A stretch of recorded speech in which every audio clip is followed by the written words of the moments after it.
Ambiance chill. What's going on, guys? It's your boy Johnny back again in his white vans with the heavy ass wheel. So it's been a few days, man. It's been more than a few days. It's been like, how long has it been? Like a week, 2 weeks?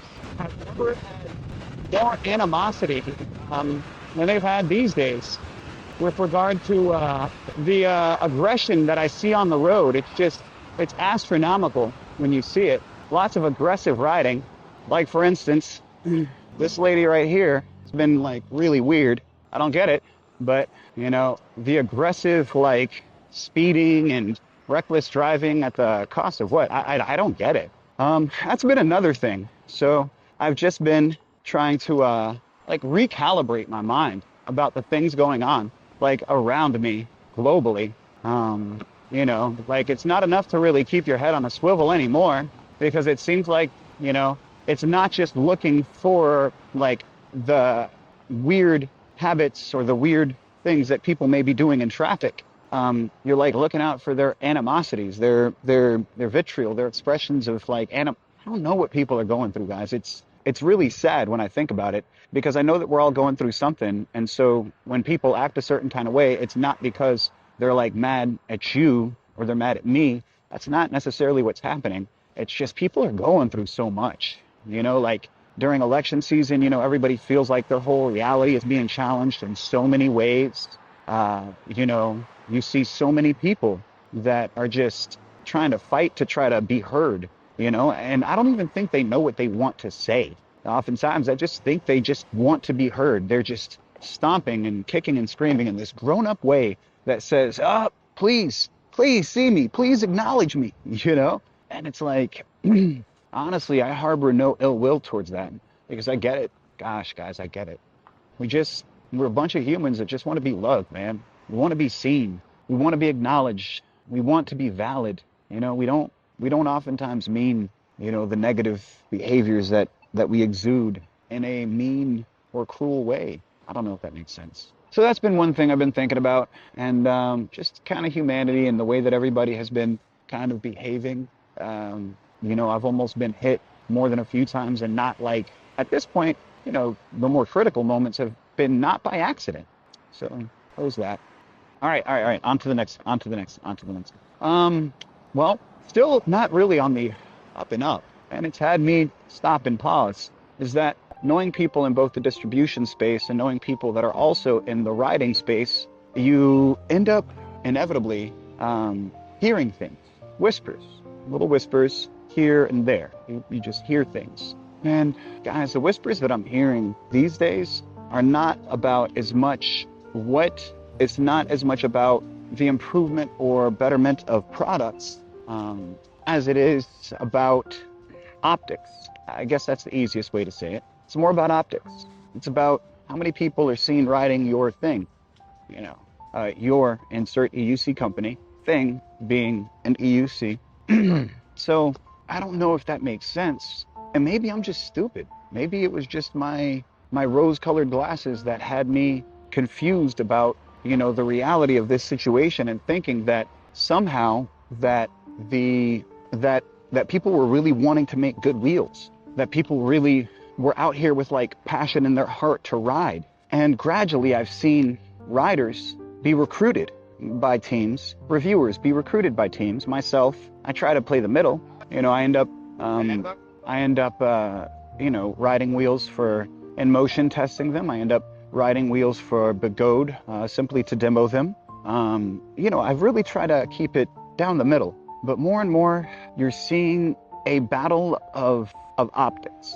That battle is waged with wheels, with embargoing certain, sanctions on certain distributors, and, sanctions on certain reviewers, people not being able to voice things clearly in any space. Like, if they voice anything that's a negative, then that gets thrown away. And I understand there's some negative commentary that has zero substance to it. People are inflammatory for no reason. I get that, right? But when people are making valid commentary about the products that they have purchased as end users, and those comments are stifled, that stops that person from being able to get help, okay? That stops the problem from getting fixed because the pressure comes off of the company. So there is no push from the community saying, hey guys, when do we get to have this thing fixed? And we've seen this happen from all distributors. The things that I'm talking about, manipulation of optics through reviewers, demo wheels, and sanctions on distribution based upon volume purchases. And I understand minimum order purchasing and stuff like that, but flipping the prices of what a distributor has to pay, based upon your feelings about that distributor, that's not okay. That shouldn't be allowed. We've got people out here that are really trying their best, to provide wonderful quality services inside of a brick and mortar context, and they're being treated like garbage because they're not buying enough wheels, because they're not exclusively working with just you, because they don't have access to the city that you want to talk about your wheel at that moment in time. There's a lot of manipulation happening. And I felt like I've been complicit in some of it. And it doesn't feel good because I just want to ride and have fun. I fell in love with these wheels because they did something to me the moment I hopped on it. It made me feel free. It got rid of the pain in my brain that made me have to drink alcohol. When I say made me have to drink alcohol, I didn't know how to get out of that hole. I didn't know how to stop dating in a toxic context with that sort of, this is a separate thing, but with that sort of, how do you say, the codependency. I had a lot of things going on, and I still have some things going on, but this device really set me free. It gave me something beautiful, something that I didn't know was available. And to have this life-changing thing being made a partisan battleground of influence and optics, as opposed to a place where people can come together, have fun, products can come forward that encourage new riders and bolster people who have had time to develop skills. And that's really what it's about, guys. Getting new riders and giving riders that have been here things that really give them the opportunity to magnify what it is that they like to do. Jumping, long range, speed demons, trail riders. There's a few other categories that I haven't spoken on. And there's categories that are burgeoning that I can't think of because they're new and other people are just making them up, So it really needs to be more about culture, more about fun, more about togetherness, and products that bolster any way that we can come together in this manner. So when you have companies detracting from that and encouraging detraction from that, that's just crappy. Makes me feel like we're just this close to companies sabotaging other companies' wheels. Where do we draw the line? Sabotage? I don't know. We're better than that, guys. We're better than that. Hi there. Happy to see people out enjoying this beautiful day. It's called an electric unicycle. Yeah, it's pretty cool. It's pretty cool. If you can ride rollerblades or your little scooter thing, you probably could figure it out. You probably want to try a hoverboard first, and if you like a hoverboard, then look up electric unicycle online, and that will probably get you going on a whole fantastic adventure that you never knew was possible. How about electric scooter? Pardon? How about electric scooter? Oh, electric scooters are pretty cool too. It just depends on what you want to do. Like, electric scooters are a lot of fun, but if you're on the pavement, if you're on like dirt, then it starts to get a little bit complicated. Yeah. Well, not this one specifically. This is more of a road wheel, but I have a couple of them that are like dirt bikes, and you can take them off into the woods, and you can ride trails and do that sort of thing. Whereas like scooters, if you do that, then, you often find yourself having to tighten bolts a lot because the thing is just not made for that sort of abuse, Yeah, but I promise you, anything that you think about it and you're like, man, if I want to do that, then I promise you, if you just try it for a little while, and then it's not going to be easy at first, no matter what it is. But if you mess up at least 3 times, you got to mess up at least 3 times, and then you'll get good. A little bit good, but you got to mess up a few times first. Okay? So if you ever want to try. Sovereign. What's up? My name is Sovereign. Sovereign? Yeah. That's a good name. That's a great name. Your parents knew what they were doing there. That's a blessing for a name, sir. That's a wonderful name. You are indeed a sovereign citizen. That's the first one I ever met that actually was. Well, my name's Johnny. On YouTube, if you ever look up, it's called Johnny Go Vroom. I have a little channel, and this is what I do. Mm-hmm. Yeah. Check it out. Yeah. Well, typically I only put myself in the frame out of respect and stuff. But if you're okay, I can put you guys in the cut, unless you don't want to be, and that's okay. Yeah, I'll put you in this cut because it was a pretty cool interaction. I thought it was neat. So, all right. Hey, you do the same. Yeah, it's a beautiful day. It's a beautiful day. Beautiful way to spend a Sunday. Right. And that the temperature's finally letting go a little bit. That death grip been horrible. I don't know if y'all felt it the same, but man, this summer been a little bit. It's been scorching. It's been a little bit, yeah. So, well, y'all have a lovely day, and thanks so much for the nice conversation. And I'll say hi, and you'll see it on Johnny Go Vroom on my YouTube. It'll be in like the next 2 weeks, okay? All right.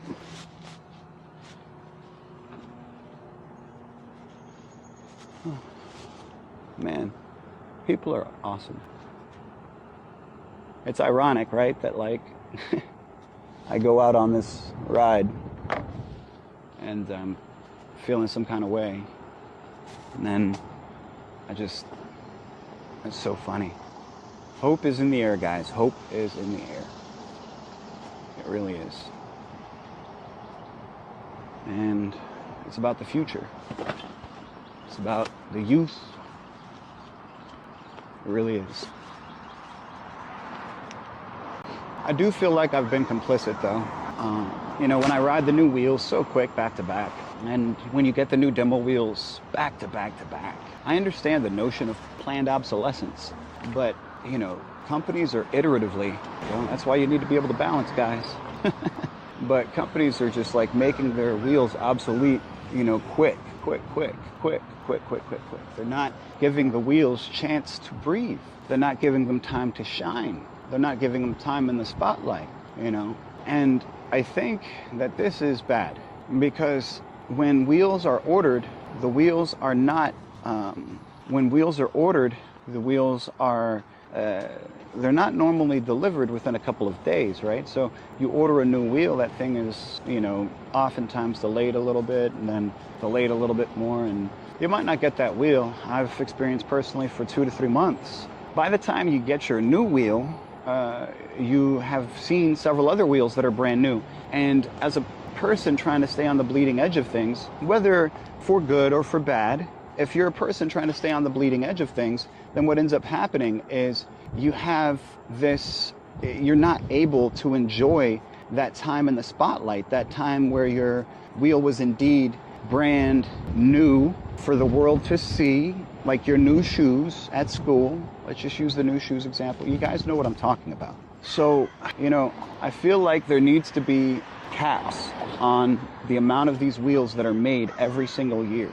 Making iterative wheels for each company is also not a good deal. So the reason why I feel like for each company having their own special wheels is not a good situation is because of parts and availability. Really, at the end of the day, that's like my beef there. If they're only making those iterative off of parts that are readily available in the pool, that are just like kind of bolt-on, plug and play, then okay, if they're like bolt-on, plug and play, then okay, I get that. But then is that really a specialty wheel for this company? It's manipulation tactics is what it is. These specialty wheels for these companies, they're saying, oh, we'll make you this special wheel just for you. Hi there. We'll make you this special wheel just for you, okay? And then the company shuts up, takes the inflated prices that they've been given for, hi there. She's so awesome. I love those smiles. For X, Y, and Z wheels, right? Like, so it's like, okay, well, we're not going to let you get the exclusives that the big companies are getting, but what we'll do is we'll make you this little iterative wheel, but the iterative wheel is really just a motherboard from this wheel, and then like a charging board from this wheel, and then, you know, a motor from that wheel, and then, you know, they flip a case around, or they do a different shock, or that, you know, like really and truly, is it that special? So it's more manipulation and more tactics instead of focusing on the dang product, right? So it's like, quit playing with optics. Quit trying to force the optics when it doesn't make sense. You know, like, you're trying to force the optics when you could just make a better product. Trying to force the optics when you could just release the wheels on time. Trying to force the optics when you could just double check that the dang tires that you shipped with, that you've been storing for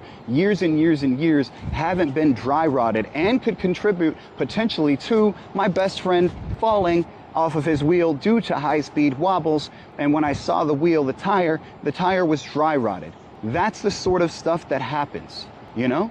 Focus on the optics, right? That's the mission. Make sure people see us in a good light, when we could just double check and do the job right the first time. All right. I didn't stop them here. This is a cool little place where we can do a stop thing, but why make the traffic all slam on for me if I can just kind of weasel across, right? So.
Yo, big shout out to my people over there at P.E.V Connection, right? P.E.V Connection, my guys, okay? Dude, I went over there, bought the wheel. The guys literally helped me assemble the wheel, put the armor on it, let me have cold water. Like, no, but seriously, hospitable. They helped me put together the wheel. Any questions that I had, they were there and ready to answer. And they offer so many cool little upgrades. It's just crazy, crazy, crazy to have all of that, but local in a brick and mortar. So guys, if you like that, if you want that, if you love that, we have got to support it. Otherwise, it's gonna go away. It's way, way, way easier to buy something online and have it come to you. And we both know that that's what everybody's out there doing. So if you want that brick and mortar to stick around, if you want to have fun and have an epicenter of culture, and you want to be a part of what that is and the foundations of it, man, P.E.V Connection is your spot. In St. Pete, Florida, St. Petersburg, Florida, the P.E.V Connection, owned and operated by both Rob Lee and Mike Buell, the two most awesome, cool guys that you've ever met. They are super duper sweet, always down to ride, always down for a good time, and the sort of dudes that'll give you the shirt off their back. No matter if it's winter or not, man, these are two genuine good dudes. So I couldn't be happier to be partnered with and to be riding this wonderful Master Pro from them. I did buy it with my own money, but I bought it with confidence from people that I know work on the wheels, love what they do, and have a brick and mortar that I can go to. Just a great, great, great space. On your left, just a great, great, great space. So anyway, guys, take care. We'll talk again soon. Yeah, that's it. Love you guys.